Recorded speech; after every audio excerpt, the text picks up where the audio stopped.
يصلون على النبي يا أيها الذين آمنوا صلوا عليه وسلموا تسليما اللهم صل على محمد وعلى آل محمد كما صليت على إبراهيم وعلى آل إبراهيم إنك حميد مجيد. بسم الله الرحمن الرحيم. الحمد لله والصلاة والسلام على رسول الله صلی الله علیه و سلم. برادرای محترم، در این وقتا ما و شما در ماهایی هستیم که ان شاء الله تعالی یک تعداد از برادرای و خواهرای مسلمان ما و شما قصد رفتن به زیارت بیت الله شریف دارن و اگر اخلاص وجود داشته باشه باور بکنین این میل 2 دقیقه پیش ما یک خبر شنیدم، براتون نمیم که خبر چیست، ما و میاخیل صاحب میفهمیم. باور بکنین کسی که هیچ دخه و خودم نمیدید که من امسال حج برم، خداوند برش زمینه حج پیدا میکنه. مسئله رفتن به حج مسئله پیسه نیست برادرای عزیز، قابلیت نیست، قبولیت است. فرق از بین قابلیت و بین قبولیت. بسیار کسایی هستند که پیسه دارن ولی خدا قبولش نمیکنه به بارگاه خود. جیبایش از پیسه پر است، پیسه خدا با رقص، با ساز، با رواجهای غلط میته لیکن حج نمیره.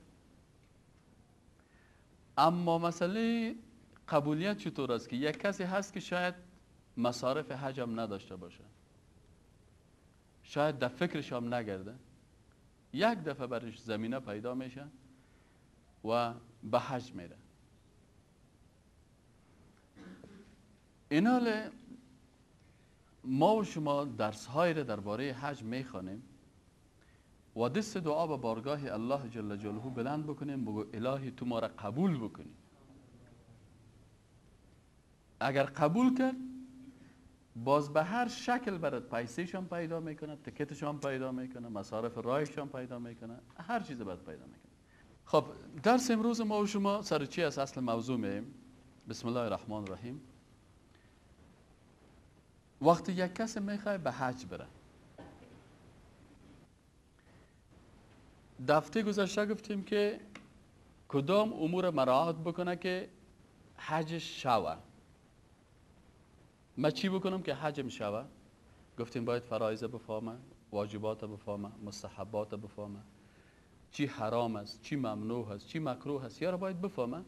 اما یک نقطه دیگه که باید حاجی صاحب در نظر داشته باشه قبل از اون که تو احکام بفهمی، اما وقتی که تصمیم داری که بخیر به حج بری، من پیش از کار بفهم چی باید بکنم؟ من چی کنم که حجم قبول شود؟ یکی شدن حج است، یکی قبول شدنش. بسیاری کسا حج فرضیش میشه، مثلا رفت حج فرضی شد اما قبول نمیشه. وقتی که قبول نشد با ثوابش برازی داده نمیشه. پس این حال ما شما سرزی بحث میکنیم که ما چی کنیم که الله جل جلاله حج ما را قبول بکنه. یا می حاجی صاحبی که تصمیم داره که به حج بره چی بکنه که خداوند حج ازی را قبول بکنه. علما برای عزیز 3 شرط اساسی را گذاشتن. این 3 شرط اساسی شرط علما نیست، شرط است که علما از قرآن و از سنت استنباط کردن. چون علما در اسلام حق نداره، من حق ندارم که چیزی از دل خود یا شرط بگذارم. یه چیز قرآن هم میخوانیم که قرآن چی گفته و رسول الله صلی الله علیه و سلم چی تشریح کرده، چی قسم قرآن برای ما تشریح کرده که یک حاجی حرکت میکنه چی باید بکنه که حج ازی قبول شود. شرط اول ازی تصحیح نیت است، اخلاص است. حاجی صاحب محترم، اولین کاری که تو میخوای بکنی چی است؟ اولین کار اینه باید بکنی که نیتت جور بکنی. چه قسم نیت مجور بکنم؟ در هر کار اسلامی که نیتت خراب بود شیطان میخواد که نیتت خراب کنه. که نیتت خراب شد تمام عبادت از اول تا به آخر زحمت کشیدی، پیسه مصرف کردی، خسته شدی، حج خستگی داره، تا بالا شدن در طیاره داره، مناسک است، طواف، کلش تکالیف است. انسان مشقت ها رو میبینه، ولی اگر نیتش خراب بود کل تکلیفاش هیچ میشه.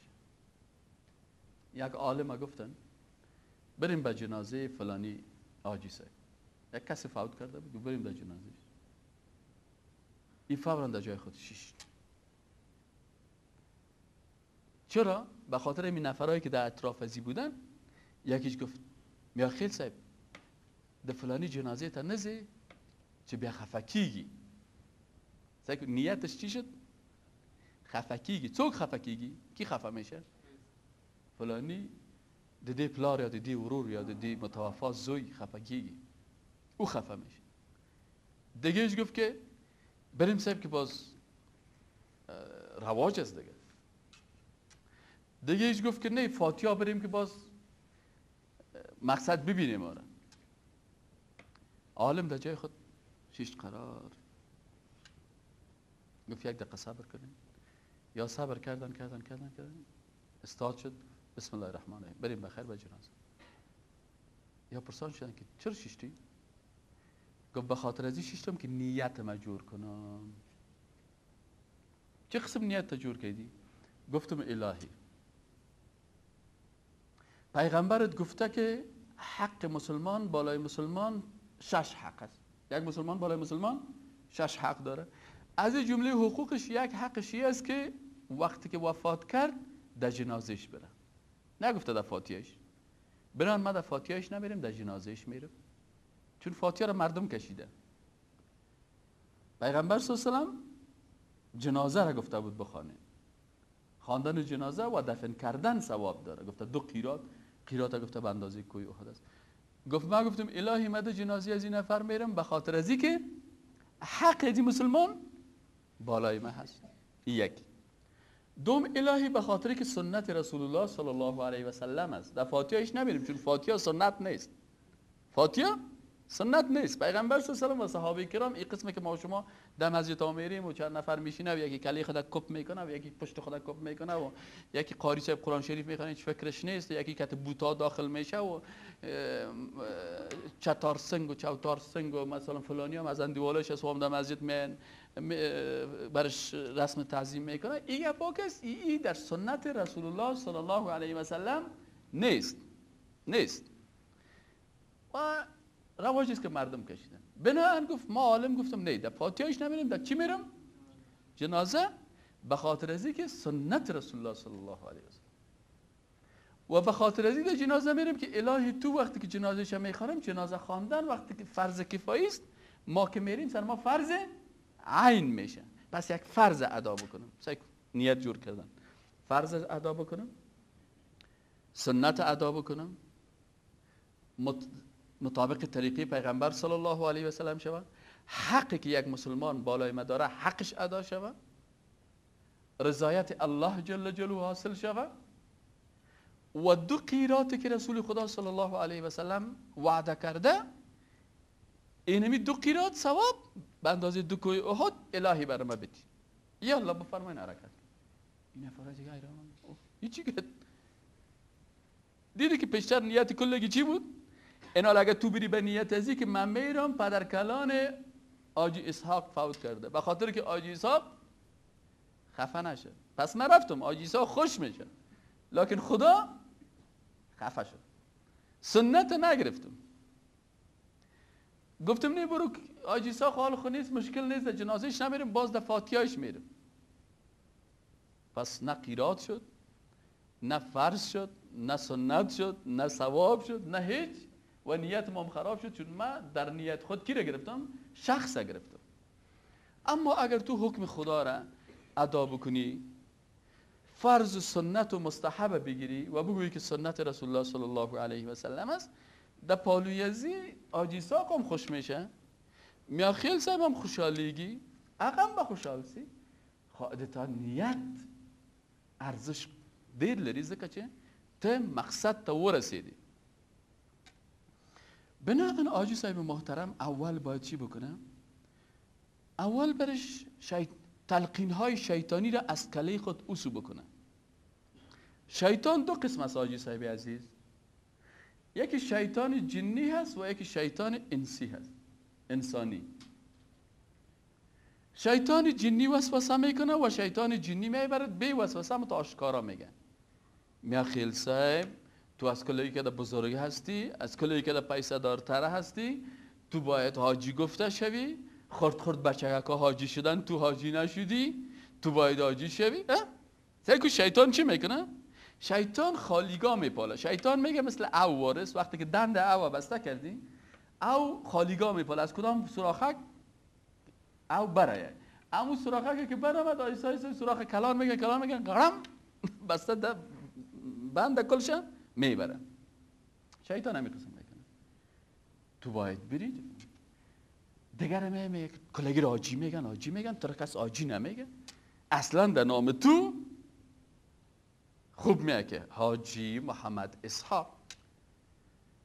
تو باید نام تو در پالش حاجی باشه. نیتت خراب میکنه. وقتی که نیتت خراب کرد زد عبادت های ترم خراب کرد. پس باید حاجی محترم چی کنی؟ وقتی که نیت حج کردی اعوذ بالله من الشیطان الرجیم، اعوذ بالله من الشیطان الرجیم، الهی شیطان با من بالای من مسلط نسازی. که یک عالم ناصح مشورت بکن چی کنم؟ نیتت جور کن. الهی ما مسلمان هستم میگم که لا اله الا الله محمد رسول الله صلی الله علیه وسلم. الهی کلمه ما و ایمان ما تقاضای زیر میکنه که رسول گرامی اسلام گفته که الاسلام ان تشهد ان لا اله الا الله و ان محمد رسول الله، نماز بخوانی، روزه بگیری، زکات بدی اگر پول داشتی، و تحج البیت اگر تو حج بیت الله شریفه بکنی که اگر تو توانش داشتی. بنان الهی من توان حج دارم، به خاطر که این فرض ادا بکنم الهی من حرکت میکنم. الهی من به خاطر از این حج میرم که رسول تو حج کرده. الهی من به این نیت حج میرم که حج مبرور باشم، چون رسول الله صلی الله علیه و سلم گفته که حج مبرور جزایش بغیر از جنت چیز دیگه نیست. الهی برای من جنت نصیب کن، من کوشش میکنم حج مبرور کنم. الهی من حج میرم به خاطر ازی که پیغمبر گرامی اسلام صلی الله علیه و سلم درباره حج گفته که اگر یک نفر حج بکنه و در اوجه رفت، یعنی کلمات شهوت آمیز با خانم خود و یا حرکت های شهوت آمیز نکرده باشه ولو با خانمش که برش حلال است، این هم باید ترک بکنه. گپای شهوت آمیز هم باید ترک بکنه. ولم یفسخ و جدال و جنگ و غال مغال و تیلگکان و دشنام دادن و او را آزار بتی و او را بد بگو و غیبت، اینی کارا را نکرد. رسول گرامی گفته که این پس میگرده از حج مثل ازی که والدش نو از مادر خود ایچی شدن تولد شدن. الهی من میرم و در نیتم است که من اینمی احکام کلش مراعات بکنم، اخلاق اسلامی را مراعات بکنم.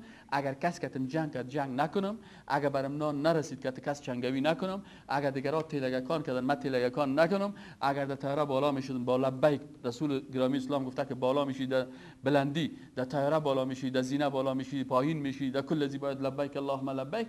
الهی من نیت دارم کل اینی چیزها را بگویم، از این خاطر به این نیت الهی ما که میرم به حج ما قبول بکنی که پس ما بگردم اونم قسم که نو از مادرم تولد شدیم به این نیت میری که من برم انشاءالله ما بنده هستم، عاجز هستم، گناه کردیم، اشتباه کردیم، غلطی کردیم، بسیار اشتباهات از پیشم شده، شاید دوزخ سرم واجب شده باشه، شاید گناه ها مرا از بین ببره، شاید ما در غضب خدا باشم. پس برم بگم الهی به این خانه تو رجوع کردیم، به بارگاه تو رجوع کردیم، به مسجد الحرام رجوع کردیم، رسول تین تو گفته الهی تو حج ما قبول کو، گریه بکنم در دروازه کعبه خدا کشال بکنم، سینه خدا در دیوال کعبه بچسبانم، روی خدا بچسبانم، بگم الهی این مکان تو گفتی بیت دیگه، تو خاص خانه منزه هستی، لکن تو امیر عزت دادی گفتی که این بیت الله هست. وقتی که خودت عزت دادی الهی این عزت دادی، ما آمدیم به بارگاه تو و این فرض ادا میکنیم، الهی مرا اونم قسم پاک بگردان مثل که رسول الله صلی الله علیه و سلم وعده داده. اینا میگن که ای آجی از نیت خدا خوب بکنه. وقتی که یاجی میخواه که قبول شوه نیتش خوب است، در نیت خود بگه که آن چیزی که در قرآن و سنت است او رو تطبیق میکنم و آن چی که بدعت است، ناروا است، غلط است، مردم ها کشیدن از دل خود، او رو من نمیکنم. و آن چی بد اخلاقی است او رو من نمیکنم. و آن چی که رواج است، چیزهای رواج است، آجی باید در می اول نیت بکنه که الهی من در نیت می است که من خودسازی نمیکنم. من خودسازی نمیکنم. من کسی را نمیمانم که در زیر پای من گاو و گوسفند حلال کنم. ما کسی را نمیمانم بت پرستا و زیر پای انسان بت پرستا زیر پایش بت میرفتن مرغ حلال میکردن. حال ما و شما عروسا را زیر پای عروس مرغ حلال میکنیم، با خون از رو بت پرستا در پای بت میزدن، ما در پای عروس میزدیم. ما این کارا میکنیم منتها با سیستم جدید. یا زیر پای حاجی گوسفند حلال میکنن، با خون از رو در تایر موتر حاجی سه بزنن. من این کارا را نمیمانم. اگر کدام تسبیح، کدام گلاس آب زمزم، کدام توفیق پیسه داشتم برای یگان دوست خود گرفتم، خوب. اما اینه که اوهو بیادر ما طلا آوردم، ما باید برای هر زن بیادر یک دانه انگشتر رو در گرامه بیارم.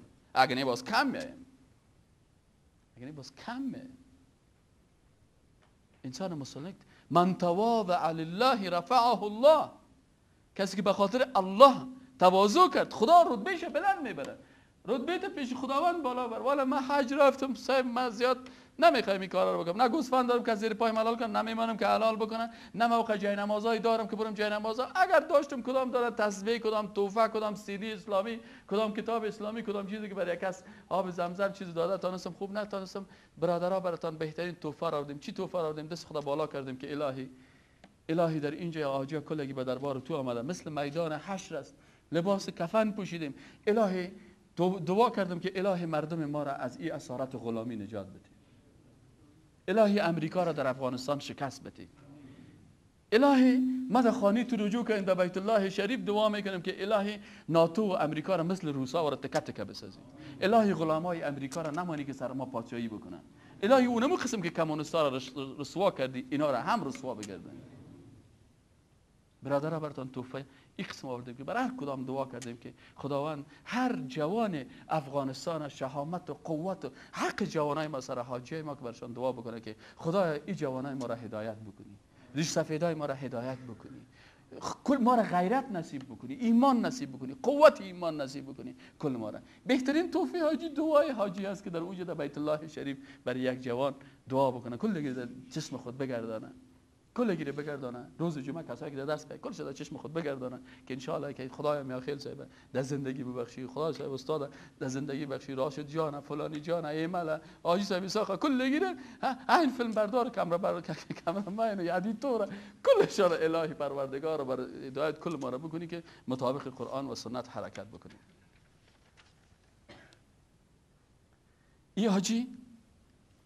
این حاجی وقتی که از اینجا نیت خود پخته کرد، پس میگه که استاد برای من یک تقسیم اوقات 24 ساعته پیغمبر صلی الله علیه و سلم بده که من در حج 24 ساعت زندگی مثل زندگی رسول الله بکنم. ما میجه ما این باره که رمضان که جوانا وقتی که اینجا 15 16 نفر چند نفر بودن، وقتی که در اعتکاف 6 تا بودن، گفتن استاد ما میخوایم که 24 ساعت زندگی خودم مثل رسول الله صلی الله علیه و سلم بگردیم. پیغمبر هم از خواب میخواد چی میکنه؟ گپ میزد. چه قسم گپ میزد؟ چه قسم موضوع میکرد؟ چه قسم مسواک میکرد؟ چی کارا نمیکرد؟ تو حاجی محترم نیت بکن که من میخوایم در این سفر حج سنت های رسول الله صلی الله علیه و کلش زنده بسازم. همین صبح که از خواب میخیزم تا خفتن کلش مطابق طریقه رسول الله صلی الله علیه و سلم باشه. غیبت نمیکنم، دشنام نمیتم، کسی را بد نمیگم، کسی را مسخره نمیسازم، کسی را اذیت نمیکنم. بسیاری حاجی است لباس احرام. او برادر احرام چی مانا احرام؟ او خدا تو را هدایت کنه. احرام چی را میگن؟ وقتی که احرام بسته کردی لباس مرده ها را بسته کردی جانم که من مرده. میدان حشر است.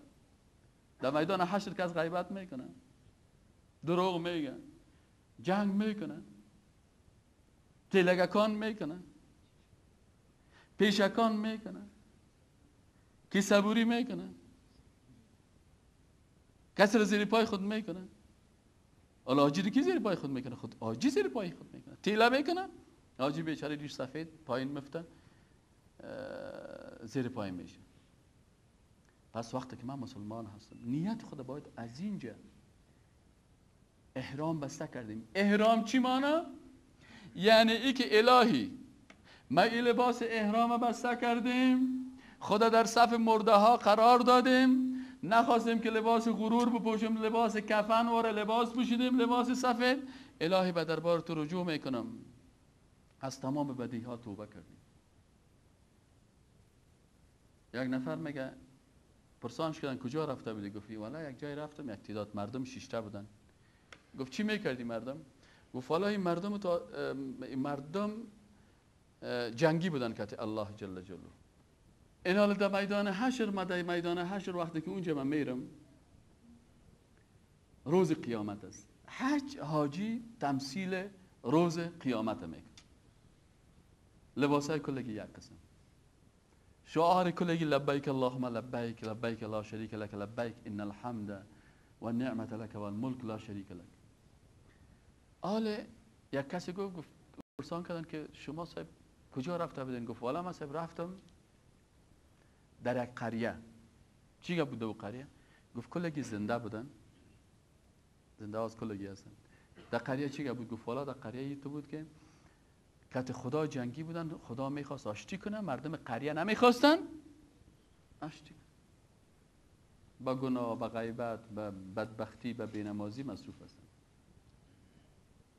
دیگر روز باز به او قریه رفت که بسیاری مردم قریه مرده. رفت در قبرستان. گفت چی دیدی اونجا؟ گفت اونجا مردم میخواست آشتی کنه، خدا کسان آشتی نمیکرد. حالا تو لباس مرده ها را پوشیدی که آشتی کنی که الله جل جلاله، از گناه ها و اشتباهات سابقه توبه کنی.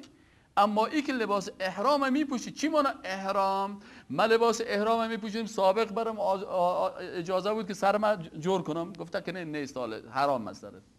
اجازه بود با همسر خود نزدیک شو، گفت نه آل برات حرام است. اجازه بود که مثلا ناخونای خود بگیره، گفت ناخونایت هم گرفتن نمیتونی. میخواستم عطر بزنم، گفت حالا عطرام زدن نمیتونی. وقتی که کل چیزای حلالا را سرت حرام ساختی، خود داخل احرام کردی. پس تو باز اونجا به خدا تعهد میکنی که الهی من نمیخوایم که حلال هایی را که تو فعلا گفتی که دیالت نکن، در حال که ناخون گرفتن حلال است، لکن وقتی که احرام پوشیدی باز ناخون گرفتن نمیتونی، عطر زدن نمیتونی، خوشبویی کردن نمیتونی، محیط کندن نمیتونی، شکار کردن نمیتونی، این نمیتونی، او رو نمیتونی، کلش هست. خب آل خیر تو چرا حلال خدا حرامه باز به حرام خدا مبتلا میسازی؟ آجی که غیبت میکنه نفهمیده مفهوم حج. از حلال ها را ترک میکنیم، حرام باید چی کنی؟ به طریق اولا ترک بکنی. از این خاطر برادر عزیز نیت خدا باید جور بکنیم، بگیم الهی نیت ما را جور کن، بشینیم پیش خود فکر بکنیم و توبه بکنیم و تصمیم بگیریم و نیت خدا فقط رضایت الله را بگیریم و چیزهای دنیایی را ترک بکنیم و آنچه را که شیطان وسوسه ما میکنه از او خدا دور بسازیم و قلب خدا پاک بسازیم، تا که الله جل جلاله از اینمی نیت سعی کنه تهداب مردم از خشت نمیمونه، تا خشت پختر هم که از تهداب نمیمونه. همیشه تهداب باید چی باشه؟ سنگ قوی باشه. پس تهداب حج تا با نیت درستت و تصمیم درستت قوی بساز، در غیر از گپت خراب میشه.